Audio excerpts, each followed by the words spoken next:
Why was it right for God to slaughter women and children in the Old Testament? How can that ever be right? It's right for God to slaughter women and children anytime he pleases. God gives life and he takes life. Everybody who dies because God wills that they die.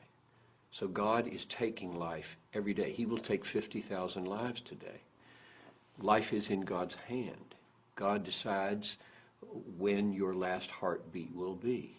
And whether it ends through cancer, or whether it ends through a bullet wound, God governs. So God is God. God rules and governs everything. And everything he does is just and right and good. God owes us nothing. If I were to drop dead right now, or a suicide bomber downstairs were to blow this building up and I would be blown to smithereens, God would have done me no wrong. He would have done David no wrong. He does no wrong to anybody when he takes their life at age 2 weeks or at age 90, 92. God is not beholden to us at all. He doesn't owe us anything. Now you add to that we're all sinners and we deserve to die yesterday and go to hell. The fact that we're even breathing today is sheer common grace from God. So I could make the question harder. As it was stated, it doesn't feel hard to me because God was stated as the actor. But if I make it harder, I'll take longer than 3 minutes to answer the question, and you don't want me in this session. So I think my basic answer is the Old Testament and the New presents God as the one who has total rights over my life and over my death. The Lord gave and the Lord has taken away. Blessed be the name of the Lord. How he takes away is his call. He never wrongs anybody. John, how would you state it to make that question harder?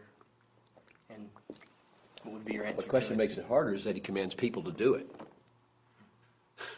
He commanded Joshua to slaughter people. Okay, so you got human beings now killing human beings. And so now you've got a moral question for what is right to do. So the Bible says, thou shalt not murder.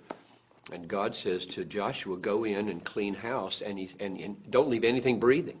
Don't leave a donkey breathing. Don't leave a child breathing, a woman breathing, an old man or old woman or a donkey. Just wipe out Jericho.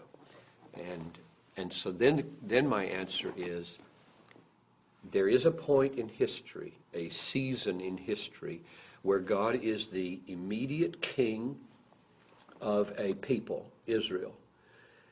Difference in the way he is the king over the church, which is from all the peoples of Israel and does not have a political, ethnic dimension to it. So there was a political, ethnic dimension. He is immediate king, and he uses this people as his instrument to accomplish his judgment in the world at that time.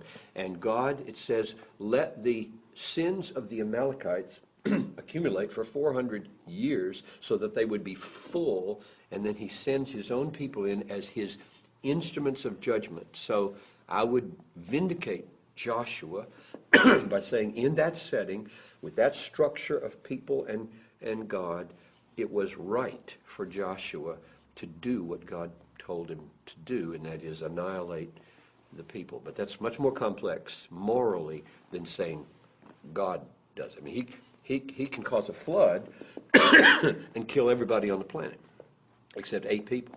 And he didn't do a one of them anything wrong. But he didn't ask anybody else to do that. So whenever God uses others, right now an example would be that God has given the sword to the government.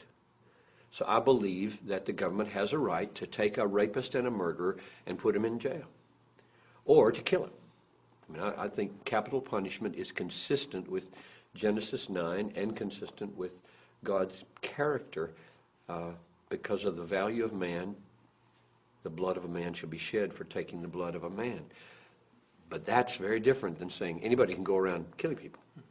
So God has his times and seasons for where he shares his authority to take and give life. And the church today is not Israel, and we are not a political entity, and therefore the word we have from the Lord today is love your enemy, pray for those who abuse you, lay your life down for the world, don't kill in order to spread the gospel, die in order to spread the gospel.